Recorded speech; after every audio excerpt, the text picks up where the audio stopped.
This is Chapter 4, Part 4. We were talking about some of the issues connected to the issue of legal insanity within the criminal justice system. Holding to rehabilitate or to incapacitate them is problematic, since prisons can have a negative effect on mental health. This is, of course, a big issue within the criminal justice system, is that according to studies, perhaps 10% or even more of prison inmates have a diagnosed psychiatric disorder. And so in prison, or even psychiatric hospitals potentially, can have a negative effect on mental health if you're isolated a lot from social supports, from people who are supportive of you. And this sort of regimented lifestyle, this sort of abnormal lifestyle of being institutionalized is sometimes not very healthy for people.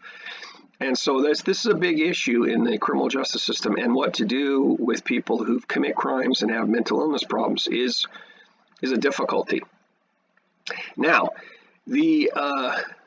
for someone to legally be considered insane, they need to lack, and here you have one of these Latin terms, mens rea, meaning the translation of that is a guilty mind. That to be legally, we'll talk about this in the criminal law chapter, but to be legally responsible, criminally responsible for behavior, you have to know that you were doing something wrong. And that's what they mean by guilty mind. If you think that what you did was not a bad thing, but a good thing, and you didn't understand the badness of your crime, then you lack mens rea, and according to theories of criminal law, you are not guilty of the crime. But on the other hand, public opinion tends to be against the insanity defense. We, as Americans, tend to be skeptical about this. Okay, you're insane at the time you committed the crime, so you're not responsible for the crime. Americans are quite skeptical about that. And people think that it's used more than it actually is. The truth is that people, in the movies, you see a lot of, people who, trials where the defendant claims that they were insane by reason of insanity. I should say not guilty by reason of insanity. And so it's a common thing sort of seen in TV and the movies, but in real life, it doesn't get used much. And a lot of the reasons why defense attorneys don't use this defense is they know that it doesn't work. It's used in less than 1% of all felony cases. So less than 1 out of 100 times will a defense lawyer decide to make the defense that the person is not guilty because they were legally insane when they committed the crime. When it is used, on those rare occasions when it is used, it's successful less than 25% of the time. So 1 out of 4 times, not even 1 out of 4 times, if the lawyer tries it, if the defense attorney tries it, does the judge or the jury buy it. Most of the time it doesn't work because, again, Americans tend to be skeptical of this insanity defense. Juries are very reluctant to excuse a killing, a murder. And so especially with really serious crimes like a murder, they are reluctant to decide that the person's not guilty by reason of insanity. Many serial killers are convicted and are not found legally insane. And you might think, well, if there's anybody that should be crazy, it'd be silly, a serial killer. But juries don't look at it that way at all. And the reason why is, and the point is brought up later, that psychopaths in general, people who commit crimes but lack a conscience or any human feeling for others, that juries are not sympathetic to arguments that these people are mentally ill, because they're typically very high functioning. They plan out their crimes, they hide their crimes, they take all sorts of actions that make you think that they know what they're doing, and they know what they're doing is wrong.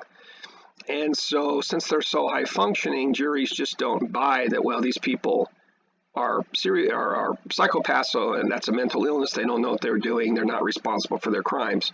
Juries just don't typically buy that. The public worries about individuals faking a mental illness although experts on both sides of a case usually agree about a diagnosis, and fakers are usually detected by the professionals. So that's usually not so much of a problem that someone fakes a mental illness. But it is something, again, it shows our skepticism toward this kind of a defense. Many versions of the insanity defense require that at the time of the crime, the defendant did not understand the wrongfulness of the crime. We've mentioned this before. They must lack mens rea.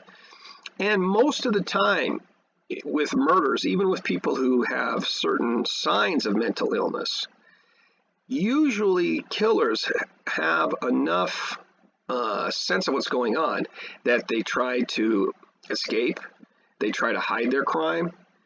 So they tend to usually behave in ways that show that they know that what they did was wrong, because they're trying to hide it, and they're trying to escape, and they're trying to deny it.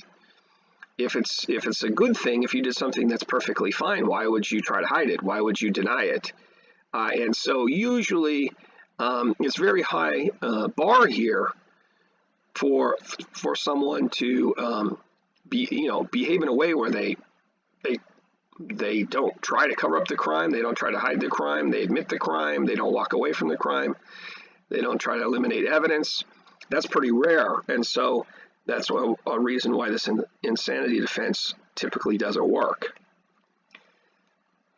For example, the offender might think that he or she did something good. So you do have people who are maybe suffering from psychosis, where they believe things that aren't true, they are disconnected from reality, and they might truly have an illness that makes them believe, they hear voices that they think maybe God is speaking to them, telling them that they need to kill this person because this person is a demon, this person is the devil, they're evil, they're and so they think that they're actually doing something good and righteous, something moral, and so that's someone who clearly doesn't understand that their behavior is murder. And so a person like that is more likely to be found not guilty by reason of insanity, because they didn't understand that what they did is actually an evil thing. They were under some mental disease that made them think that what they did was good, was right. Most insanity cases involve psychotic people, exactly what we're talking about here, people disconnected from reality, who hear voices, who see things that aren't there, who might have a serious head trauma or brain tumor. This is another thing that juries like to go ahead and find you not guilty by reason of insanity, is if you have some physical sign in the brain of brain dysfunction, so a tumor, head trauma, lesions, when you can see MRI scans or PET scans or something that shows an indication of damage, that physical evidence is more convincing to juries. If it's purely psychological and you can't locate anything physically in the brain, again, the juries tend to be more skeptical of that. Next point I've already made, psychopathy, psychopath, which is, is somewhat related to what we see with serial killers, is generally not considered appropriate for an insanity defense because they're too high functioning. They just lack a conscience. They don't care about people. They're motivated to just use and abuse and toss aside human beings. And while we think that might sound pretty crazy, they are high-functioning people who understand, at least at a theoretical level, they understand right from wrong. So they're going to be found guilty. The legal defense is not going to work. Some argue that mental illness should be a mitigating factor, and what we mean by that is that okay, we can find people who have mental problems, we can find them guilty of the crime, but by mitigating factor, that's a legal term meaning that we should, when it comes to the punishment phase of how seriously we punish a person, that maybe we ought to go a little bit easier on them and not punish them so severely, because it's a little bit more understandable why they committed this crime, or the guilt is a little less intense because they had these mental issues that prevented them from being able to follow the law. And so some people will say it's not a black or white thing, guilty or not guilty. It's like, let's find them guilty, but go easier on them when it comes to punishment because they do have mental problems, and try to maybe put them in some facility where they can get mental health services which will have a positive influence on them as opposed to a negative impact of just, rotting in prison kind of a thing. Now, there's costs and benefits of the medical model of deviance. So there's good and bad you can argue there's good and bad of taking this medical approach to when people commit crimes. Number one, it addresses specific needs of the offender. So sometimes there are real mental issues that offenders have. We talked before about how at least 10% of them have a psychiatric diagnosis of some sort. And so, if that is contributing to their criminality, if that is a part of why they commit these crimes, if you take a medical approach, well, you can get treatment for these people. And the treatment might help alleviate some of these problems that are driving or contributing to their behavior. So that's a positive, that you can't stop crime if you can't get at what's the problem. You have to address what's the problem. And if it is a mental illness problem, or that's part of it, then if you address it, maybe you can reduce crime. Number two is that a medical, we know anybody who's had to go to the doctor or deal with health insurance issues, that kind of stuff, knows that healthcare in the United States is very expensive. It costs a lot of money even to get a simple service, simple treatment. So if you treat inmates, people convicted of crimes using a medical approach, it's costs the taxpayers a lot of money because medical stuff across the board is expensive. Number three, some people don't like this medical model because it reduces moral blame. A lot of us don't feel very comfortable saying, well, you're not really to blame for that horrible crime you committed because it wasn't you, it was your mental disease. And so therefore, we can't really hold you responsible for it or punish because, it was out of your control. It's a pretty common, popular idea that people are in control of their behavior, that they need to be held accountable for their behavior and be made responsible for their behavior, and there needs to be consequences. That's a pretty popular idea, so that's a negative, at least in some people's eyes. Another positive, 4, is that it can ease reintegration, meaning that it's a very difficult thing to get released from prison and to make your way back into mainstream society and to be able to get used to that huge change. It can be very difficult, a real trial and challenge for people. But if you take this medical approach, again, medical is about treating. So if you can treat people, it can help ease this, because most people are going to get out of prison at some time. So the question is, how are we going to get them back on their feet or get them behaving in a way where they don't end up right back in prison again? So the medical model is seen as a way to be helpful here. Number 5 is that a negative is that it sometimes can lead to labeling, which is a big issue within sociology, that people can stigmatize you and can cause you problems if you get labeled as, oh, that person is mentally ill, they're crazy, and so they're scary, and we don't want anything to do with them. Let's keep our distance from them because they're like this mentally ill criminal. That's dangerous.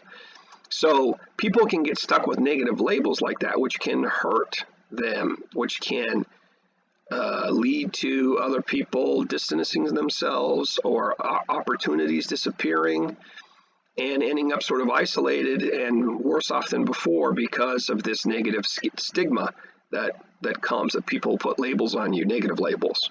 So that's seen as a negative. Number 6 is it can lead to unethical therapies, and there's a long history where, these mental issues are very complicated. The brain is a super complicated organ, I should say. And we're just still 2020 trying to figure out how the brain works and how to come up with effective treatments.